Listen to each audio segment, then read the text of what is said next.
पिछले वीडियो में हमने एक्सरसाइज 10.3 में जेड टेस्ट के क्वेश्चंस किए थे।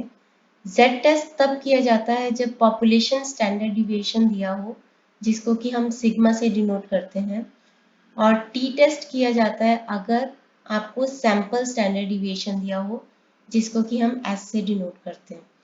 तो और क्या क्या दोनों में डिफरेंस है, हम 10.4 स्टार्ट करते हैं। काफ़ी सारे क्वेश्चंस हैं और आपको अच्छे से समझ में आ जाएगा कि टी टेस्ट के केस में क्या क्या किया जाता है। तो हम सीधे एक्सरसाइज शुरू करते हैं। कोई नया कॉन्सेप्ट आएगा तो उसके बारे में भी मैं एक्सप्लेन करती जाऊंगी। एक्सरसाइज स्टार्ट करते हैं।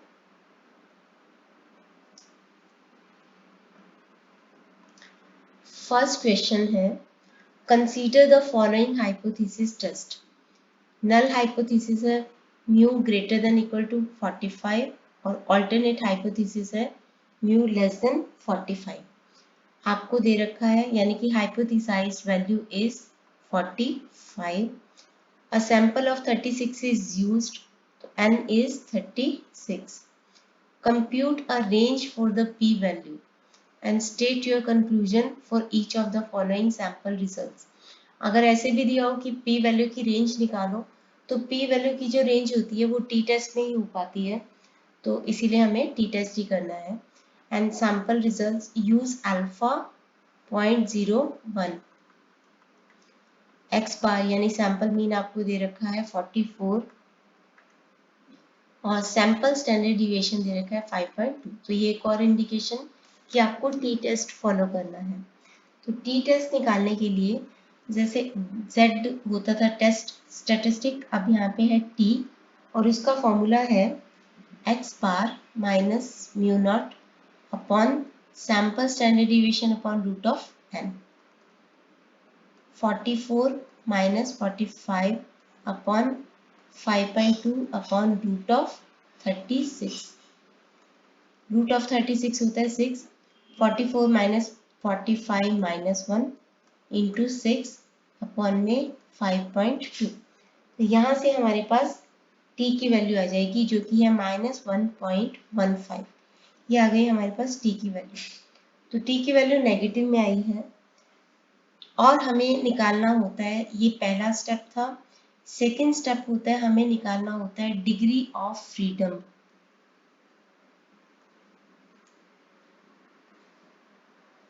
डिग्री ऑफ फ्रीडम या DF is equal to n minus 1 होता है।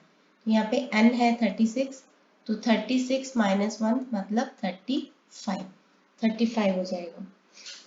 सेकंड स्टेप होता है p वैल्यू का निकालना। ये फर्स्ट क्वेश्चन में हमें जस्ट p वैल्यू निकालने के लिए बोला गया है, तो p वैल्यू निकालने के लिए हम यूज करेंगे t value chart.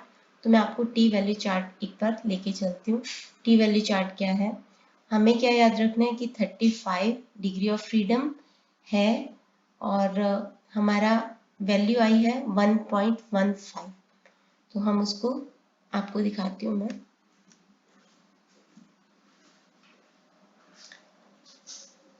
Degree of freedom है 35। डिग्री ऑफ फ्रीडम है 35।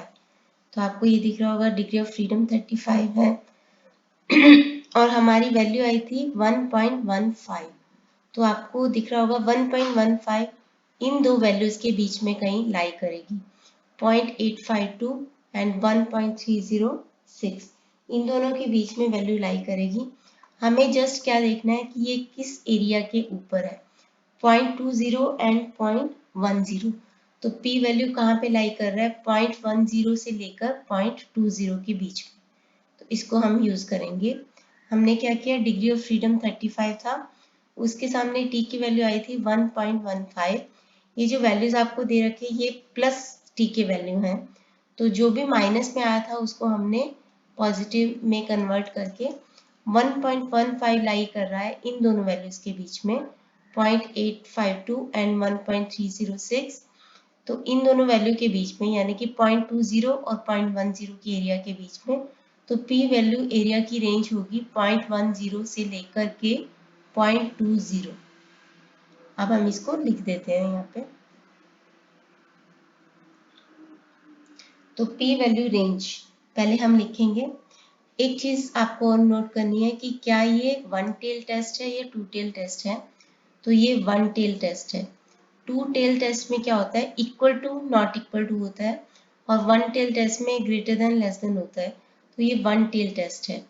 टू टेल टेस्ट में हम पी वैल्यू एरिया को डबल कर देते हैं, यहाँ पे इसको डबल नहीं करेंगे। तो अब हम यहाँ पे लिखते हैं कि पी वैल्यू क्या है आपकी, पहले लिख देंगे area to the left of t. Left of t कैसे, क्यों, क्योंकि ये माइनस में है। एक और चीज बतानी है, मैं ये पी वैल्यू बता के उसके बाद आपको बताती हूँ। To the t left of t under t distribution curve. तो पी वैल्यू आ जाएगा आपका, रेंज आ जाएगा 0 1 0 से लेकर के 0 2 0। याद रखना पीछे जो वैल्यूज थी उसमें 0.20 पहले था, 0.10 बाद में था, लेकिन जब हम पी वैल्यू को डिनोट करेंगे तो छोटा एरिया 0.10 जो कि स्मॉलर नंबर है उसको पहले लिखेंगे और 0.20 को बाद में लिखेंगे। तो ये है हमारा पी वैल्यू एरिया। जो मैं चीज बताने वाली थी आपको 1 मार्कर आ सकते हैं।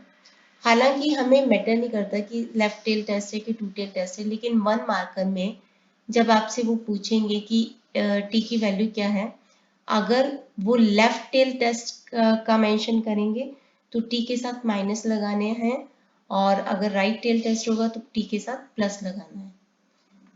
तो पी वैल्यू एरिया आ गया हमारे पास 0.10 से लेके 0.20 के बीच में। अब सेकेंड स्टेप क्या होता है, हमें इसे अल्फा के साथ कंपेयर करना होता है। अल्फा है हमारा 0.01, अल्फा है 0.01, हमें इसको इससे पी वैल्यू से कंपेयर करना है।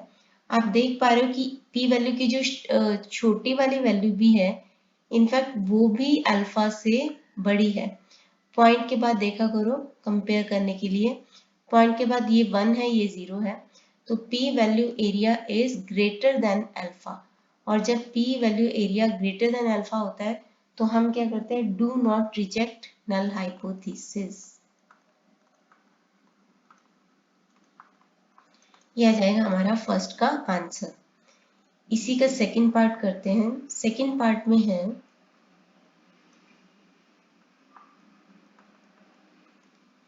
x बार है 43 और सैंपल स्टैंडर्ड डिविएशन है 4.6। तो t वैल्यू निकालेंगे, x बार 43 minus hypothesised value 45, sample standard deviation है 4.6 डिवाइडेड बाय रूट ऑफ 36। तो यहाँ पे आ जाएगा आपका -2 इंटू रूट ऑफ 36 का स्क्वायर रूट होता है 6 अपॉन में 4.6। ये आ जाएगी आपके पास वैल्यू -2.6। अब हमें क्या देखना है, डिग्री ऑफ फ्रीडम तो उतना ही रहेगा 35 ही रहेगा। पी वैल्यू एरिया कहाँ पे लाई करता है, तो पी वैल्यू वही आप लिख देना, area to the left of t under t distribution curve. तो अब हम देखते हैं 2.6 डिग्री ऑफ फ्रीडम 35 के सामने कहाँ पे लाई करता है। तो मैं आपको फिर से एक बार दिखा देती हूँ ताकि आपको देखना एक बार आ जाए। तो 35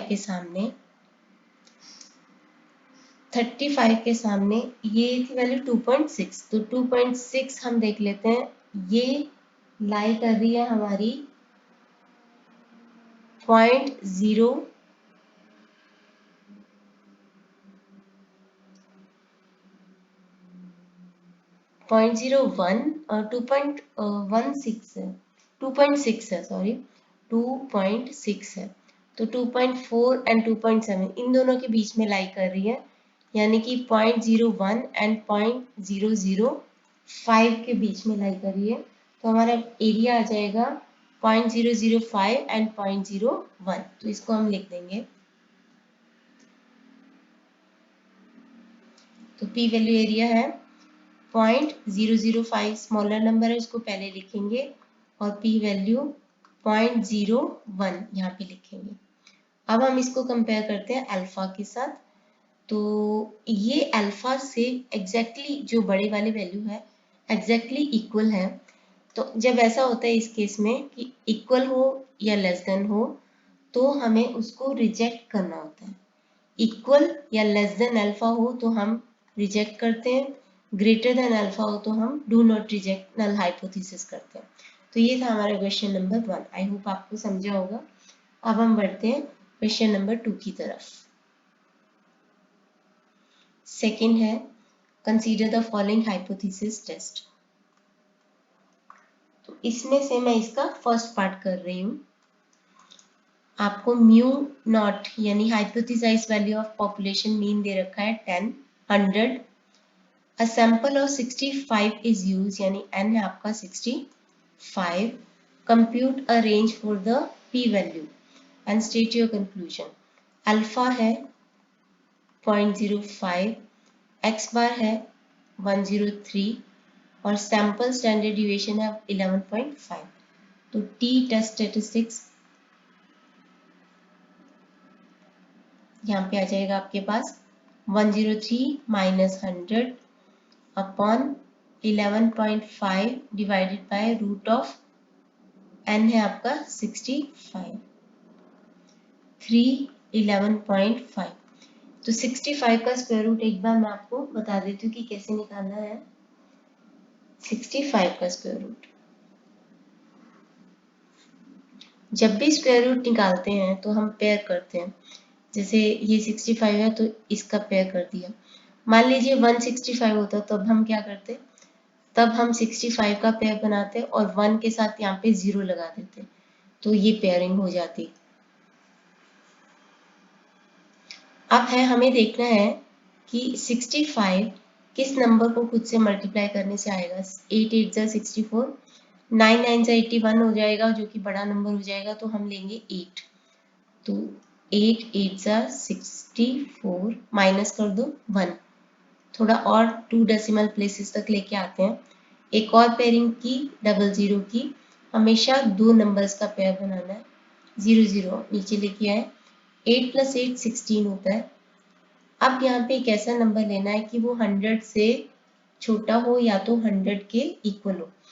अगर हम 1 भी लेते हैं तो 161 आएगा जो कि बड़ा नंबर होगा, तो हम लेंगे 0। तो यहाँ पे आ जाएगा 0 माइनस कर दो 100। एक और पेयर ले लेते हैं डबल जीरो।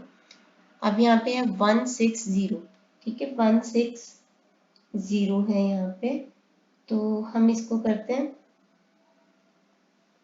160। तो कौन सा नंबर लें कि वो 10,000 के इक्वल आए या तो 10,000 के छोटा हो। तो हम ले लेते हैं इसको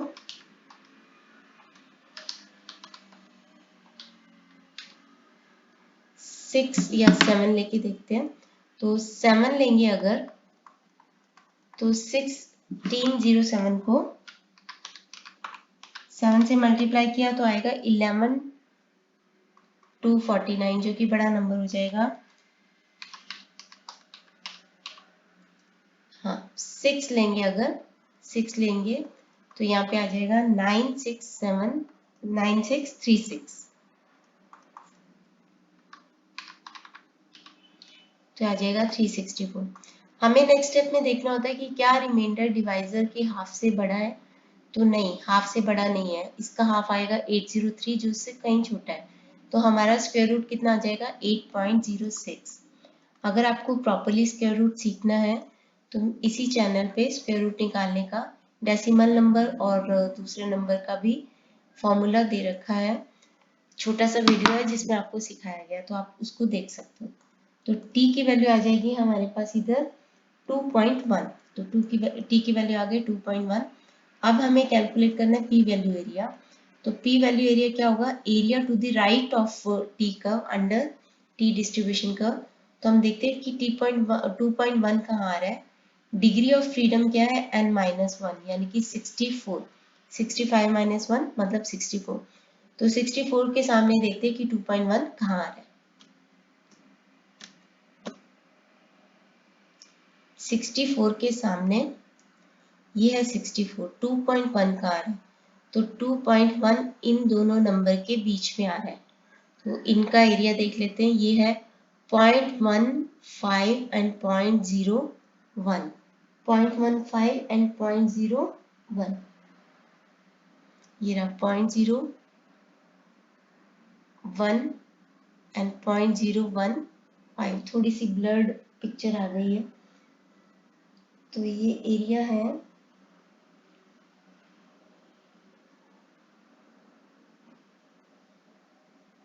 0.025 है ये, 0.025 एंड 0.01 है ये, 0.025 एंड 0.01। तो हम इसको लिखते हैं। एक और चीज हमें देखनी होती है, ये 1 टेल टेस्ट है, ये 2 टेल टेस्ट है। तो ये 2 टेल टेस्ट है क्योंकि यहाँ पे equal to not equal to है। तो 2 टेल टेस्ट के केस में हम क्या करते हैं, पी वैल्यू एरिया को डबल कर देते हैं।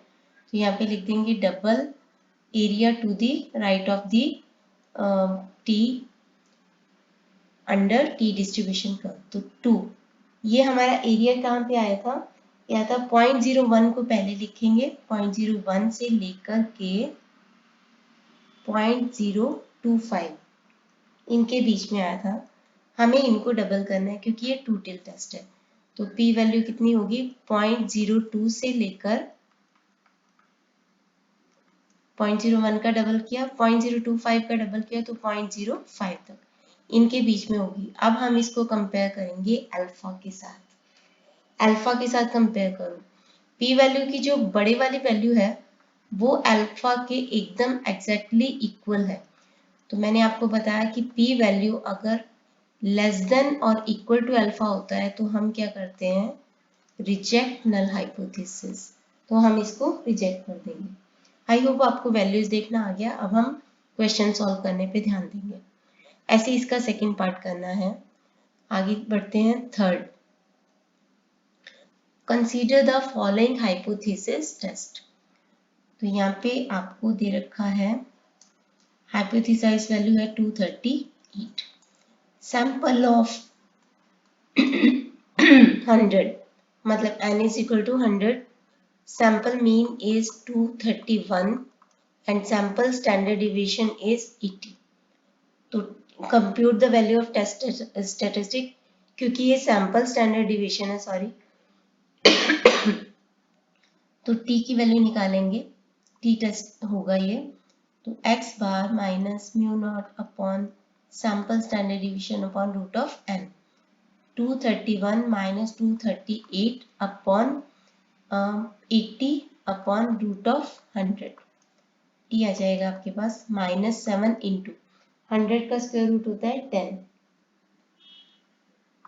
अपॉन 80। तो टी की वैल्यू आ जाएगी आपके पास -0.88 के करीब अप्रोक्सीमेटली। अब हम निकालेंगे पी वैल्यू एरिया। ये 1 टेल टेस्ट है तो हम इसको डबल नहीं करेंगे। तो अब मैं आपको दिखा नहीं रही हूँ चार्ट, आई होप आपको समझ में आया होगा। डिग्री ऑफ फ्रीडम है 99, 100 माइनस 1 99। तो आपको देखना है कि 99 के सामने 0.88 कहाँ पे आ रहा है। तो 0.88 जो आ रहा है ना, वो आ रहा है 0.20 और 0.10 के बीच में। तो 0.10 और 0.20 के बीच में आ रहा है। तो आपको कंपेयर करना है इसको अल्फा के साथ। अल्फा है आपका 0.05। तो अगर आप इसकी छोटे वाले वैल्यू को भी कंपेयर करो 0.05 से, तो पॉइंट के बाद देखो यहाँ पे 1 है, यहाँ पे 0 है, तो ये वैल्यू ग्रेटर है, यानी कि p value area is greater than alpha, so do not reject null hypothesis. ये आ गया हमारा फर्स्ट रिजल्ट। अभी तक हम p वैल्यू एरिया करके आए हैं, अभी हम क्रिटिकल वैल्यू अप्रोच भी करेंगे। ये हमने फर्स्ट, सेकंड, थर्ड तीनों पार्ट्स कर लिए, तीनों के कंक्लूजन ड्रॉ कर लिए। ये था फर्स्ट, ये था सेकंड और ये था थर्ड कंक्लूजन। तो क्रिटिकल वैल्यू निकालनी है। क्रिटिकल वैल्यू के लिए हम इस वैल्यू को कंपेयर करेंगे टी अल्फा से। तो टी अल्फा में आपको क्या देखना है, 1 टेल टेस्ट है कि 2 टेल टेस्ट है। अगर 1 टेल टेस्ट है तो हम टी अल्फा निकालेंगे, अगर 2 टेल टेस्ट है तो हम टी अल्फा अपॉन 2 निकालेंगे।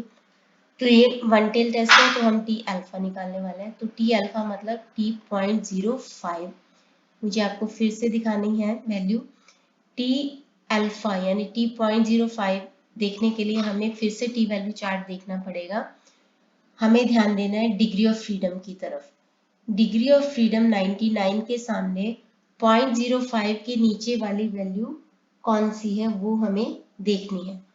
99 के सामने डिग्री ऑफ फ्रीडम 0.05 के नीचे वाली वैल्यू कौन सी है, तो वो देखते हैं एक बार। 99 के सामने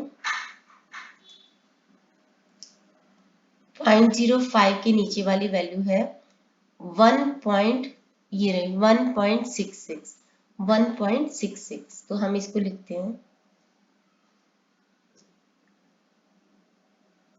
तो ये वैल्यू है हमारी 1.66। अब दो तरीके हैं। एक तरीका ये है कि t और अगर ये t माइनस में आया है तो माइनस टी अल्फा के साथ कंपेयर कर दो। एक और तरीका होता है कि जो t आया है अगर माइनस में आया तो उसको t अल्फा के साथ कंपेयर कर दो। मैं यूज कर रही हूँ कि जो t आया है उसको माइनस टी अल्फा के साथ यूज करो, जो कि हमने z टेस्ट में किया है। तो आपका t और माइनस टी अल्फा, t है कैलकुलेटेड वैल्यू जो है वो है -0.88 और t अल्फा है -1.66।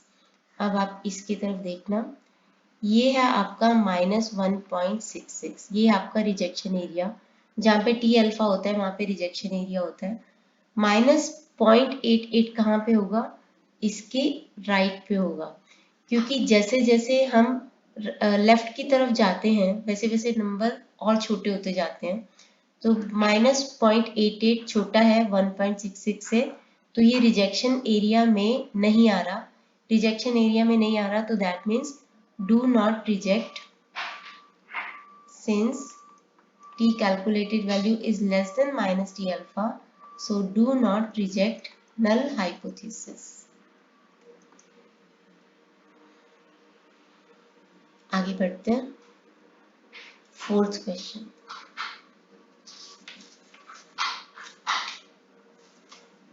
यहाँ पे है hypothesise value, consider the following hypothesis test.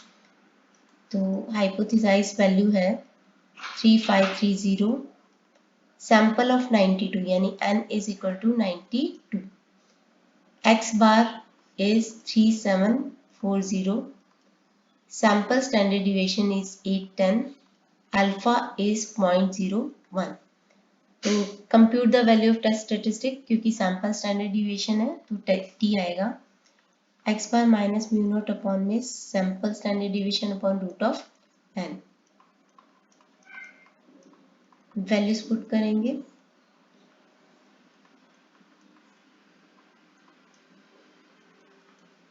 तो यहाँ पे जो आपकी वैल्यू आएगी वो आएगी 210,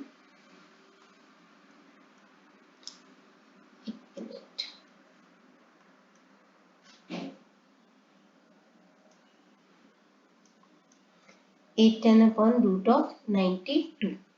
तो यहाँ पे आ जाएगा आपके पास 810, 92 का स्क्वायर रूट निकाल लेंगे जो कि आ जाएगा 9.6।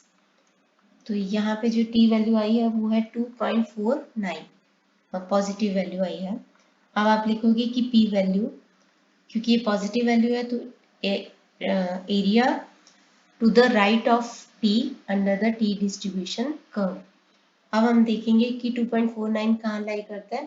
तो मैं, क्योंकि आपको अभी चार्ट देखना आ गया होगा, तो यहाँ पे 2.49 जो है वो लाई कर रहा है 0.005 और 0.01 के बीच में। हमें देखना होता है कि डिग्री ऑफ फ्रीडम है 91 n -1, 92 -1 91। 91 के सामने देखना है कि 2.49 कहाँ लाई कर रहा है, कौन सी दो वैल्यूज के बीच में, और उनका एरिया क्या है। उनका एरिया है 0.005 एंड 0.01, इनके बीच में ये लाई कर रहा है। अब हम इसको कंपेयर करेंगे अल्फा के साथ। अल्फा कितना है 0.01, तो 0.01 के एकदम इक्वली आ रहा है ये 0.01 के। तो since p value area is less than equal to alpha, so reject null hypothesis. ये कर दिया। अब हम करते हैं what is the rejection rule using critical value. अब हम इस t वैल्यू को कंपेयर करेंगे जो कि है 2.49, इसको कंपेयर करेंगे। अब देखना है कि वन टेल टेस्ट है कि टू टेल टेस्ट है। वन टेल है क्योंकि लेस देन ग्रेटर देन है, तो टी अल्फा निकालेंगे। टी अल्फा यानी t.0.01, 91 के सामने 0.01 के नीचे वाले वैल्यू, 91 के सामने 0.01 के वाली वैल्यू निकालेंगे पीछे चार्ट से। वो दे रखी है आपको 2.368, यानी कि इधर होगा 2.368, ये होगा हमारा रिजेक्शन एरिया। अब हमारी वैल्यू क्या आई है 2.49, जो कि इस रिजेक्शन एरिया में लाई करेगी। सो अब हम क्या करेंगे, लिखेंगे कि सिंस 2.49 इज ग्रेटर देन 2.368, मतलब t is greater than t alpha, so reject null hypothesis. आगे फिफ्थ और सिक्स बिल्कुल सेम क्वेश्चंस हैं, तो मैं सिक्स वाला क्वेश्चन कर रही हूँ जो कि काफी बड़ा क्वेश्चन है। अभी तक हम क्या कर रहे थे, अभी तक हम एक ही पॉपुलेशन से सैंपल ले रहे थे, कोई सैंपल ले रहे थे, उसके बेसिस पे उसका सैंपल मीन निकाल रहे थे, सैंपल स्टैंडर्ड डिविएशन निकाल रहे थे, और फिर देख रहे थे कि क्या हमें नल हाइपोथेसिस को रिजेक्ट करना चाहिए या नहीं। अब क्या है कि अब हमें दो डिफरेंट पॉपुलेशंस दे रखी हैं, जिनमें से हमने दो डिफरेंट सैंपल दे रखे हैं, और हमें उन दो डिफरेंट सैंपल्स को कंपेयर करना है आपस में, उनको कंपेयर करने आपस में, जिसको बोलते हैं टू सैंपल टी टेस्ट। तो यहाँ पे आपको दो डिफरेंट पॉपुलेशन, तो इसलिए म्यू1 म्यू2, और दो डिफरेंट सैंपल्स, तो इसलिए S1 S2, दो सैंपल स्टैंडर्ड डिविएशन निकलेंगे, दो सैंपल मीन निकलेंगे। इनको हमें कंपेयर करना है कि इन दोनों जो भी सैंपल लिए हैं हमने, उनमें मीन की वैल्यू में, क्योंकि यहाँ पे मीन की बात हो रही है, आगे प्रोपोर्शन की बात भी करेंगे, हमने यहाँ पे मीन और प्रोपोर्शन को कंपेयर किया है। तो मीन और प्रोपोर्शन में डिफरेंस है कि नहीं है। मीन और प्रोपोर्शन मतलब एक ग्रुप ऑफ पीपल है, उनमें अलग अलग ग्रुप ऑफ पीपल में से सैंपल लिया है, तो हमें देखना है कि उन मीन्स में कोई सिग्निफिकेंट डिफरेंस नहीं है, मतलब थोड़ा बहुत डिफरेंस होगा, मतलब नल हाइपोथेसिस कह रही है कि μ1 इज इक्वल टू μ2, मतलब कोई सिग्निफिकेंट डिफरेंस नहीं है। और ये कह रहा है, ऑल्टरनेट हाइपोथेसिस कह रही है कि कुछ सिग्निफिकेंट डिफरेंस है, कि μ1 इस केस में μ1 इज ग्रेटर देन μ2, और हमें देखना है कि क्या अगर सिग्निफिकेंट डिफरेंस नहीं है तो वो हम इसको रिजेक्ट नहीं करेंगे, और अगर सिग्निफिकेंट डिफरेंस है तो हम उसको रिजेक्ट करेंगे। मेथड क्या है मैं आपको अभी बता देती हूँ कि मेथड क्या है, और इसका फॉर्मूला है थोड़ा बड़ा सा, काफी बड़ा सा है, थोड़ा नहीं, तो उसको आपको लर्न करना पड़ेगा। तो टी टेस्ट, मैं क्या शुरू करूँ, मैं यहाँ से टी टेस्ट की वैल्यू का फॉर्मूला लिखती हूँ। फॉर्मूला है x बार 1 माइनस x बार 2 माइनस d0। d0 क्या है, डिफरेंस बिटवीन μ1 एंड μ2, जो कि यहाँ पे हमें 0 एज्यूम किया हुआ, तो यहाँ पे -0 ही हमें लिखना है। तो d क्या है, difference, hypothesised value of difference between two population means, तो ये 0 ही आने वाला है, क्योंकि हमने नल हाइपोथेसिस में क्या एज्यूम किया कि वो सिग्निफिकेंट डिफरेंस नहीं है। तो यहाँ पे t आ गया हमारे पास, t अभी नहीं आया, वैल्यू काफी बड़ा फॉर्मूला है, S1 whole square upon N1 plus S2 whole square upon N2, ये है इसका फॉर्मूला। अब हम इसको वैल्यू को पुट करेंगे, x बार 1 है 52.5, ये 525 है, ये आपका 525।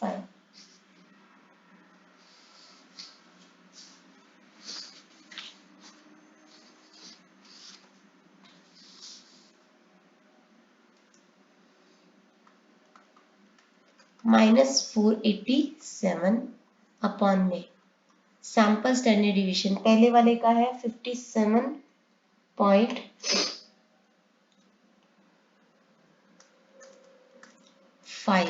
इसका होल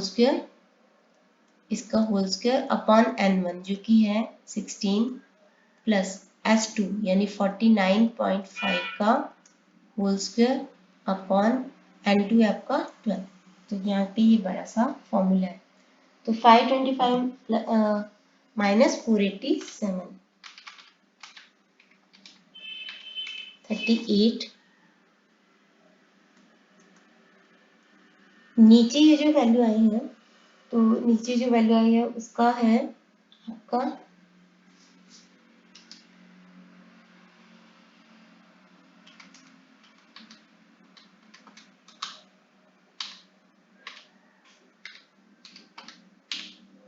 206.64 प्लस, तो 49.5 को स्क्वायर किया, उसको 12 से डिवाइड किया,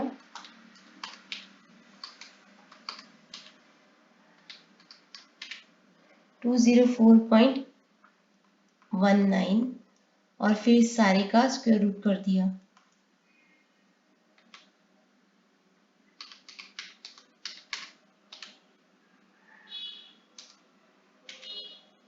क्या जाएगा आपके पास 20.27। तो 38 को डिवाइड करेंगे, क्या आ गया हमारे पास 1.87। तो ये फॉर्मूला लगाना है, सारी वैल्यूज पुट कर देनी है। अब है degree of freedom. Degree of freedom का फॉर्मूला क्या है? बहुत बड़ा सा फॉर्मूला है। फर्स्ट पार्ट तो ये डिनोमिनेटर को लेके ही है, तो मैं लिख रही हूँ। डिग्री ऑफ फ्रीडम का फॉर्मूला है हमारे पास S1 स्क्वायर अपॉन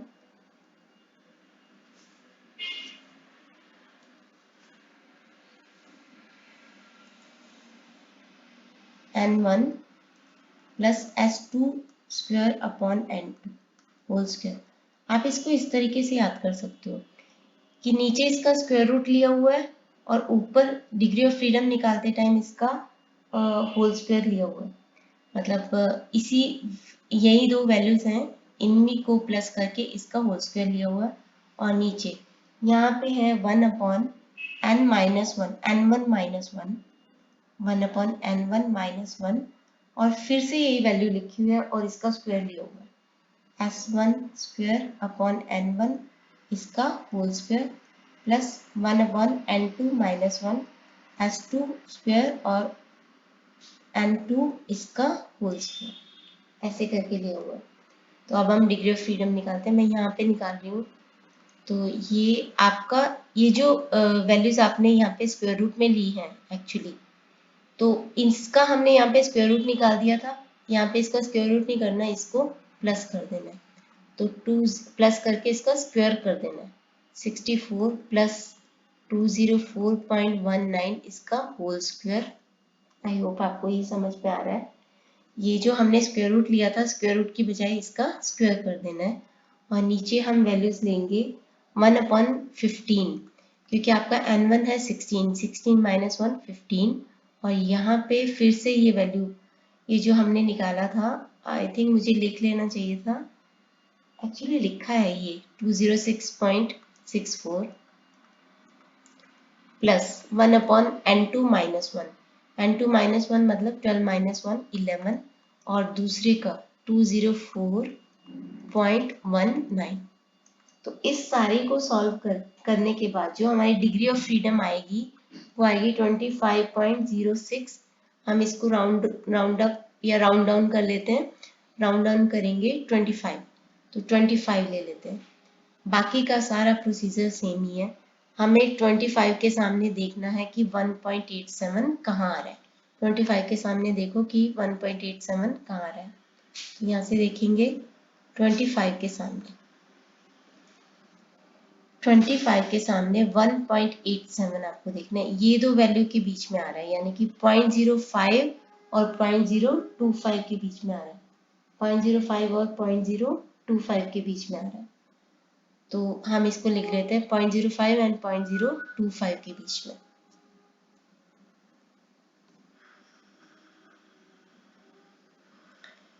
तो P वैल्यू एरिया है 0.025 एंड 0.05 के बीच में। तो क्योंकि ये 2 सैंपल टी टेस्ट है, तो हम इस वैल्यू को डबल करेंगे P वैल्यू एरिया के लिए। तो इन दोनों को करेंगे 0.05 एंड देन 0.010। तो P वैल्यू एरिया इन दोनों के बीच में आ रहा है। अब हम इसको क्या करेंगे, कंपेयर करेंगे अल्फा के साथ। हमारे पास डिग्री ऑफ फ्रीडम आंसर आ गया जो कि हमसे पूछा गया था 25। हमारे पास टेस्ट स्टेटिस्टिक की वैल्यू आ गई, रेंज आ गई, तीनों आंसर आ गए। अब हमें अपना कंक्लूजन देना है। अल्फा है आपका 0.05, अल्फा है आपका 0.05।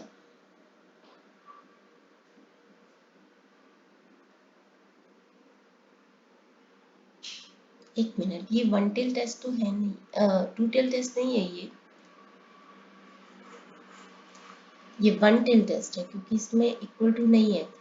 तो यहाँ पे हमें इसी वैल्यू को लेना है, और p value area, since p value area is less than alpha, less than equal to alpha, तो हम इसको कर देंगे reject null hypothesis, reject null hypothesis. अब हम करते हैं critical value approach. Critical value approach के लिए हमें टी अल्फा निकालना पड़ेगा। तो टी अल्फा निकालेंगे 0.05 निकालेंगे डिग्री ऑफ फ्रीडम 25 के सामने।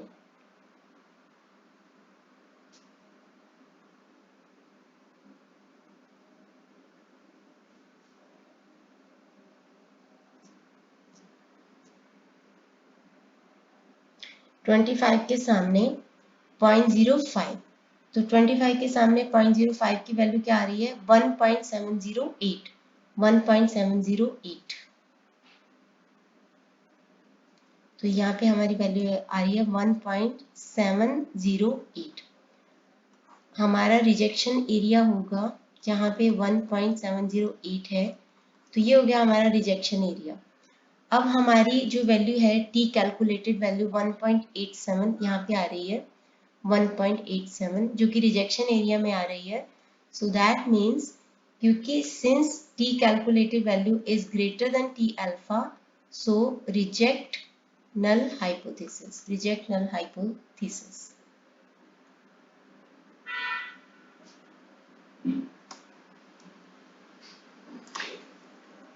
तो आपको देखना पड़ेगा कि वो टू टेल टेस्ट है या वन टेल टेस्ट है। मैं आपको बताती हूँ कि टू टेल टेस्ट कैसा होगा। ये है हमारा वन टेल टेस्ट, जिसमें less than equal to greater than equal to का होगा। ये है हमारा वन टेल टेस्ट। तो टू टेल टेस्ट इसके केस में कैसा होगा, सपोज आपको ये दे रखा है μ1 माइनस μ2 इज इक्वल टू 0, और ऑल्टरनेट हाइपोथेसिस में दे रखा है μ1 minus μ2 is not equal to 0। तो उस केस में ये टू टेल टेस्ट है, यहाँ पे ये वन टेल टेस्ट है। टू टेल टेस्ट के केस में हम क्या करेंगे, पी वैल्यू को हम कर देंगे डबल, और अल्फा को हम कर देंगे हाफ, अल्फा का हाफ कर देंगे और पी वैल्यू को डबल कर देंगे। और यहाँ पे ये वन टेल टेस्ट है, तो p value as it is रहने देंगे और अल्फा को भी एज इट इज रहने देंगे। आई होप आपको समझ में आया। तो ये था हमारा क्वेश्चन नंबर 6। आगे बढ़ते हैं 7th। अभी तक हमें सारी वैल्यूज दे रखे होते थे कि पी एक्स बार कितना है, सैंपल स्टैंडर्ड डिविएशन कितना है, ये सब कितना है, और हाइपोथेसिस फॉर्मुलेट करके दी होती थी। अब है कि हमें हाइपोथेसिस को फॉर्मुलेट करना है, तो वो कैसे करेंगे। The national association of football reported that attendance for 176 minor league football teams an all-time high during 2001 season। तो उन्होंने बोला है, ये जो एसोसिएशन है उन्होंने बोला है कि 2001 में जब ये वाली मैच हुआ था, तो जो अटेंडेंस था ऑल टाइम हाई पे था। The mean attendance for minor league football team was 3530 people पर गेम। तो उन्होंने बोला है कि हाइपोथेसाइज वैल्यू है 3530 पीपल, यानी 3530 लोग थे वहां पे, 3530 लोग वहां पर थे। तो आपको आगे बोला गया कि midway through the 2002 season the president of the association asked for an attendance report. तो प्रेसिडेंट ने फिर से रिपोर्ट मांगी कि अभी कितने हैं, that would hopefully show that mean attendance for 2002 was exceeding the 2001 level, कि इस होप में कि 2002 में 2001 से ज़्यादा के अटेंडेंस होगी, यानी कि 3530 से ज़्यादा की अटेंडेंस होगी। तो formulate hypothesis that could be used determine whether the mean attendance per game in 2002 was greater than the previous year level. तो alternate hypothesis कहती है कि 3530 से ज़्यादा की अटेंडेंस है,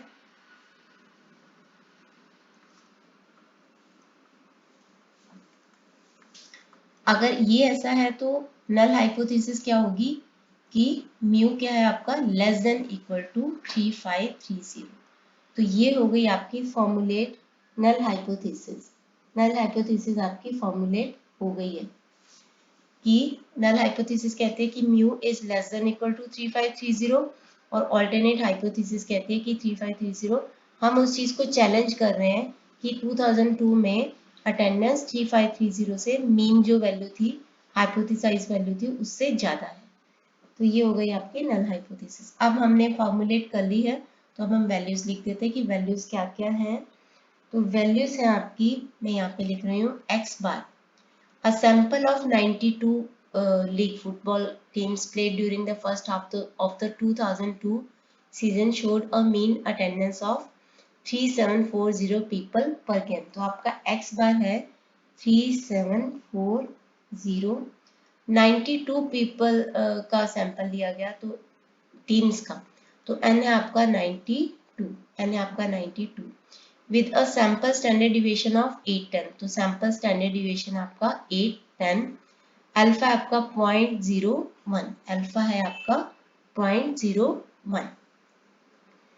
तो अब हमने t की वैल्यू निकाली है। t यहाँ पे वन सैंपल टी टेस्ट ही है, सिंपल सा।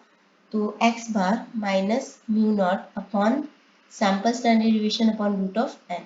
तो 3740 minus 3530 upon 810 upon root of n। Root of n क्या है 92। तो ये वैल्यू आप निकाल लेना, ये वैल्यू आ जाएगी आपके पास 210 आ जाएगा इधर अपॉन 810 और 92 का स्क्वायर रूट होता है 9.59। तो इसके बेसिस पे आपकी टी की वैल्यू आ जाएगी 2.48। क्योंकि ये पॉजिटिव में है तो पी वैल्यू एरिया क्या होगा आप लिख देना area to the right of t under the t distribution curve. तो अब हमें क्या निकालना है कि 2.48 कहाँ है। डिग्री ऑफ फ्रीडम है हमारा 92 माइनस 1 91। 91 के सामने आप देखोगे कि 2.48 कहाँ लाई करता है, तो वो लाई करता है, मैं आपको फिर से दिखा देती हूँ एक बार। 91 के सामने ये रहा आपका 91। 91 के सामने 2.48 कहाँ लाई करता है, 2.48 लाई करता है इन दोनों के बीच में, यानी कि 0.01 एंड 0.005 के बीच में, 0.005 एंड 0.01 के बीच में। हम इसको लिख देते हैं। तो पी वैल्यू एरिया लिखेंगे 0.005 एंड 0.01 के बीच में। क्योंकि ये वन टेल टेस्ट है तो पी वैल्यू को डबल नहीं करेंगे। अब अल्फा के साथ इसको हम कंपेयर करते हैं। अल्फा है 0.01, तो मैंने आपको बताया कि अगर पी वैल्यू उसके इक्वल भी है तो भी इसको रिजेक्ट करना है। तो इक्वल बड़ी वाली वैल्यू इसके इक्वल आ रही है, फिर भी हमें इसको रिजेक्ट करना है। अगर ग्रेटर देन अल्फा होगा तो हम इसको डू नॉट रिजेक्ट करेंगे। तो ये हो गया आपका आंसर। पी वैल्यू के बेस पे अपना कंक्लूजन देना था तो ये हमने कर दिया है। अगला क्वेश्चन करते हैं 8th। Jatik Nursery specializes in custom designed landscaping for residential areas. The estimated labor cost associated with a particular landscaping proposal is based on the number of planting of trees, shrubs and so on to be used for the project. तो उसके लिए Jatin nursery जो landscaping का काम करती है और मतलब साफ सुफ करके प्लांट्स वगैरह प्लांट करती है, तो उसके लिए उन्होंने लेबर कॉस्ट निकाली है। For cost estimating purposes managers use 2 hours of labour time for planting a medium size tree. तो एक मीडियम साइज ट्री को प्लांट करने में वो 2 घंटे का टाइम लगाते हैं, यानी कि हाइपोथेसाइज वैल्यू है मीन की average 2। Actual times from a sample of 10 plantings during the past month follow इतना इतना टाइम। ये था ऑन एन एवरेज 2 घंटे लगाती है। एक्चुअल टाइम इतना है, सैंपल है n का। अभी तक हमें x बार दिया होता था, अब हमें x बार निकालना है। तो x बार का फॉर्मूला क्या होता है, summation of x I upon n। तो आप क्या करोगे, 1.7 प्लस 1.5 प्लस 2.6 ये सबको ऐड करके इसको डिवाइड कर दोगे 10 से, तो आपके पास x बार आ जाएगा। इन सबको ऐड करने से आता है 22 अपॉन 10, तो ये आ जाएगा 2.2। तो x बार आ गया हमारे पास 2.2। अब निकालना है, अल्फा दे रखा है आपको 0.05। तो और क्या चाहिए हमें, सैंपल स्टैंडर्ड डिविएशन। तो सैंपल स्टैंडर्ड डिविएशन निकालने के लिए थोड़ा बड़ा सा फॉर्मूला है। इसका फॉर्मूला क्या है, मैं यहाँ पे लिख रही हूँ सैंपल स्टैंडर्ड डिविएशन का। ये है summation of x i minus x bar whole square upon n minus 1। हमें ये निकालना ही पड़ेगा। एक्स आई है तो हम सारी वैल्यू लिख देंगे।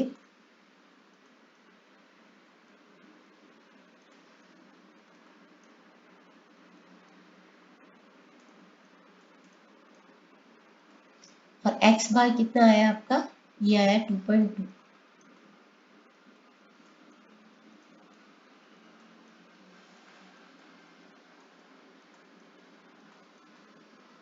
अब एक्स आई माइनस एक्स बार करते जाएंगे, -0.5 -0.7 0.4 0 0.2 0.1 0.4 0.8 -0.8 0.1। मैंने क्या किया, एक्स आई की वैल्यू में से एक्स बार को माइनस कर दिया। अब इसका स्क्वायर कर लो। स्क्वायर पॉजिटिव ही होता है चाहे नंबर नेगेटिव क्यों ना हो। 0.2 0.2 का स्क्वायर करेंगे तो क्या होगा, 2 इंटू 2 4। पॉइंट के बाद एक दो डिजिट, तो 1 2 2 के पहले डेसिमल लग जाएगा। इसी तरीके से यहाँ पे भी 0.01।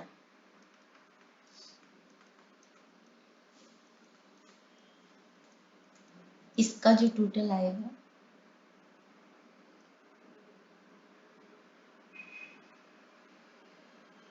2.4। ये आ गया हमारे पास 2.4।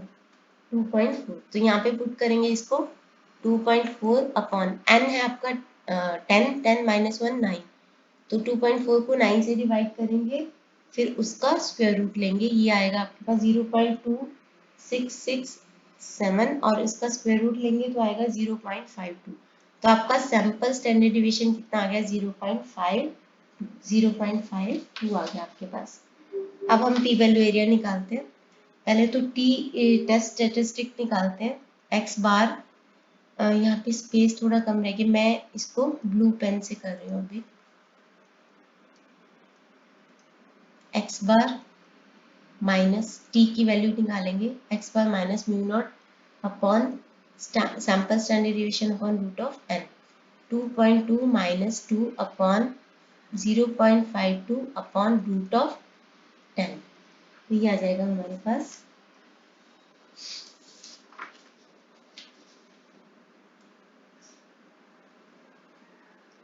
0.2 इंटू रूट 10 का जो स्क्वायर रूट होता है वो होता है 3.16 अपॉन 0.52। तो ये टी की वैल्यू आ जाएगी हमारे पास 1.22।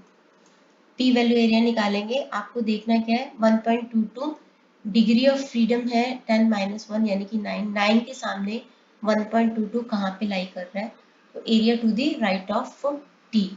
तो 1.22 डिग्री ऑफ फ्रीडम 9 के सामने कहाँ पे लाई कर रहा है, वो है आपका 0.10 0.10 पी वैल्यू एरिया 0.10 और 0.2। अब ये है टू टेल टेस्ट। अच्छा मैंने यहाँ पे बनाई नहीं। नल हाइपोथेसिस कहती है कि ये यहाँ पे क्या था, test to see whether the mean tree planting time differs from 2 hours. तो नल हाइपोथेसिस, ऑल्टरनेट हाइपोथेसिस कहती है कि this is differ from 2 hours यानी कि नॉट इक्वल टू 2, और नल हाइपोथेसिस कहती है इक्वल टू 2। तो ये हो गया हमारा टू टेल टेस्ट। अगर ये टू टेल टेस्ट है तो पी वैल्यू एरिया को हमें डबल करना पड़ेगा, तो इसको हमें डबल करना पड़ेगा। तो 0.20 पी वैल्यू ग्रेटर देन 0.40। अब ये आ गई हमारे पास वैल्यू। अब हमें इसको कंपेयर करना है अल्फा के साथ। अल्फा हमारा दे रखा है 0.05, इसकी छोटी वैल्यू भी उससे बड़ी आ रही है। So since p value area is greater than alpha, so do not reject null hypothesis. Do not reject null hypothesis. अगर आपसे बोला नहीं गया कि p वैल्यू अप्रोच भी निकालो, क्रिटिकल वैल्यू अप्रोच भी निकालो, तो आप एक ही चीज लेके, चाहे p वैल्यू लेके चाहे क्रिटिकल वैल्यू लेके अपना आंसर दे सकते हो। तो आपको जस्ट पूछा गया तो p वैल्यू के बेसिस पे अपना आंसर दे दो कि do not reject null hypothesis. Although मैं यहाँ पे करवा रही हूँ आपको क्रिटिकल वैल्यू वाला भी। क्रिटिकल वैल्यू में आप क्या देखोगे कि डिग्री ऑफ फ्रीडम, क्योंकि ये टू टेल टेस्ट है तो हम देखेंगे टी अल्फा अपॉन 2 यानी कि 0.05 अपॉन 2 यानी 0.025। डिग्री ऑफ फ्रीडम 9 के सामने देखो कि इसके नीचे 0.025 के नीचे वैल्यू कौन सी है, वो देख लेते हैं। 9 के सामने 0.025 के नीचे वैल्यू कौन सी है, तो ये वैल्यू है 2.262। 2.262 तो हम इसको पुट कर देते हैं यहाँ पे 2.262 यानी कि यहाँ पे 262, ये आ गया हमारा रिजेक्शन एरिया। और हमारा क्या है अल्फा, कैलकुलेटेड वैल्यू क्या थी 1.22, जो कि इधर आएगी 1.22, रिजेक्शन एरिया में फॉल नहीं करती। तो that means do not reject null hypothesis. Last question करते हैं इसका।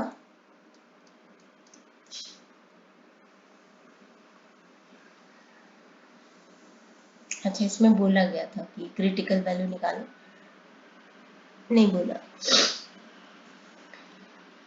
नेक्स्ट है last, coastal area of United states including Cape Cod, the Outer Banks, Carolinas, and Gulf Coast, had relatively high population growth rates during the 1990s. Data were collected on residents living in the coastal communities as well as residents living in non-coastal areas throughout the United States. Assume that the following sample results were obtained on the age of individuals in two populations. दो populations, तो दो population means और उनके basis पे दो sample means और दो sample standard deviation. तो ये टू सैंपल टी टेस्ट है। तो ये रिजल्ट आपको दे रखे हैं। Test the hypothesis of no difference between the population mean. No difference का मतलब होता है कि कोई डिफरेंस नहीं है, तो हम नल हाइपोथेसिस फॉर्मुलेट करेंगे कि there is no difference. there is no difference, तो that means mu1 minus mu2 is equal to 0।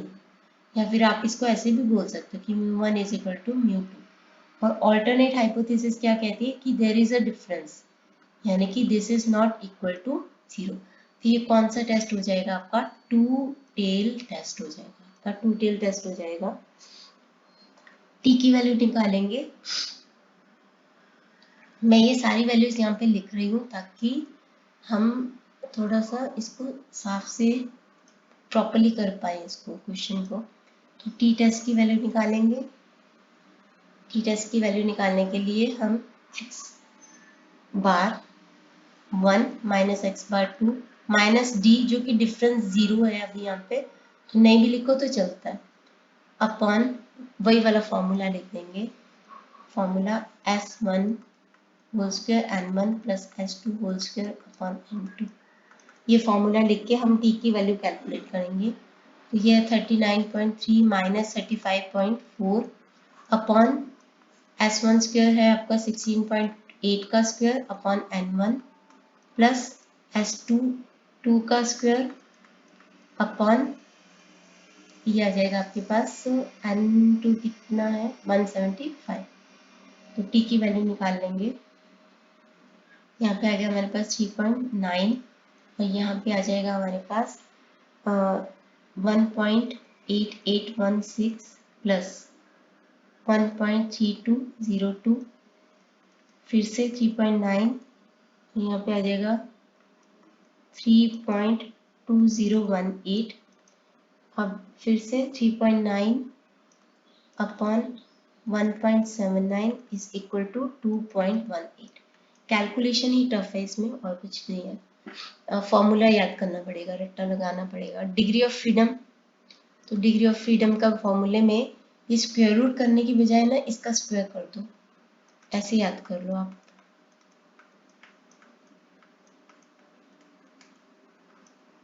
फिर से 1/n1 - 1 और फिर से यही चीज लिख दो।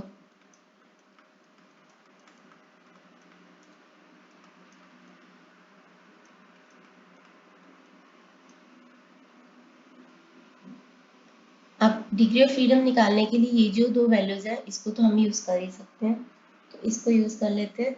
ये आ जाएगा आपके पास 3.2018, 3.2018 का होल स्क्वायर, इसका होल स्क्वायर, और अपॉन में 1/150 है तो -1, 149, और यहाँ पे आप ये वाली वैल्यू फिर से यूज कर सकते हो, ये जो वैल्यू थी ना 1.8816 वाली, तो इसको यूज कर सकते हैं फिर से, इसका स्क्वायर फिर से, और यहाँ पे 1/175 - 1 174, और इस वैल्यू का 1.3202 का होल स्क्वायर। तो डिग्री ऑफ फ्रीडम आ जाएगा आपके पास, ये आ गया, ऊपर आ जाएगा अप्रोक्सीमेटली 10.25, और नीचे आ जाएगा आपका 0.0237 प्लस 1.7429, तो 10.25 अपॉन 1.7666, ये आ गया आपका 5.8। तो राउंड डाउन कर लेते हैं, डिग्री ऑफ फ्रीडम के लिए 5 आ जाएगा, राउंड डाउन करके 5, ये आ गया हमारे पास 5। नल हाइपोथेसिस पहला हमने यहाँ पे फॉर्मुलेट कर लिया, ये वाली वैल्यू हमने निकाल ली टी टेस्ट स्टैटिस्टिक की, सेकंड पार्ट हमने सॉल्व कर लिया।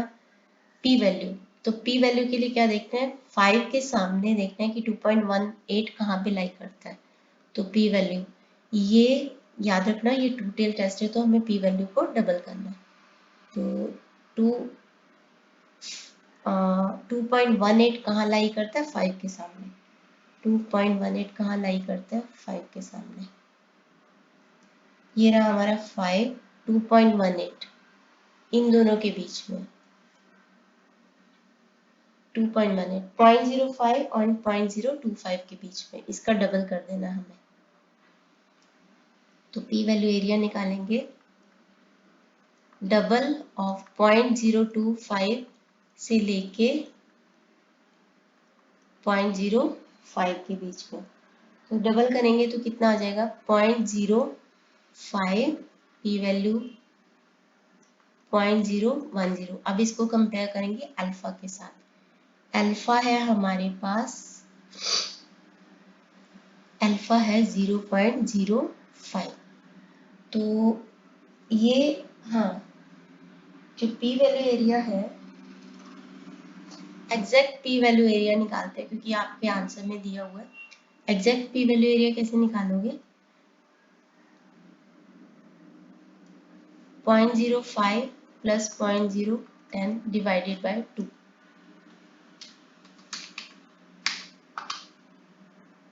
0.05 प्लस 0.1,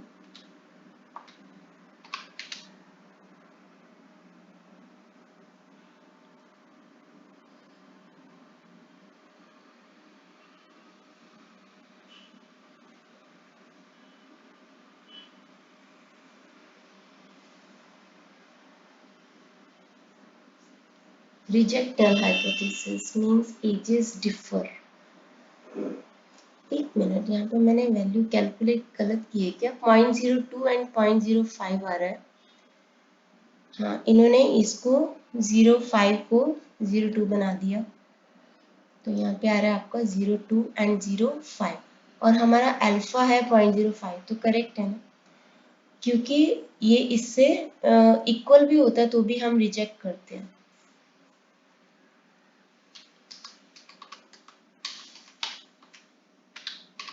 और एग्जैक्ट पी वैल्यू भी निकाली हुई है। एग्जैक्ट पी वैल्यू कैसे निकाली है मैं बताती हूँ। 0.02 प्लस 0.05 अपॉन 2, हालांकि आगे हमने कभी नहीं निकाली, तो 035 या फिर इन्होंने इसको लिया हुआ एग्जैक्ट पी वैल्यू इज 0.03। हमें पता है कि जब पी वैल्यू लेस देन और इक्वल टू अल्फा होता है तो हम रिजेक्ट करते हैं नल हाइपोथेसिस को। और यहाँ पे 0.05 को भी आप कंपेयर करोगे अल्फा के साथ तो इक्वल टू है, तो हम इसको रिजेक्ट करने वाले हैं, तो रिजेक्ट नल हाइपोथेसिस। तो इसके साथ ही हमारी ये वीडियो भी खत्म होती है और ये चैप्टर भी खत्म होता है। नेक्स्ट वीडियो में हम करेंगे एक्सरसाइज 11.1 जो कि टाइम सीरीज का चैप्टर है। तो इस वीडियो के लिए इतना ही। Thanks for watching.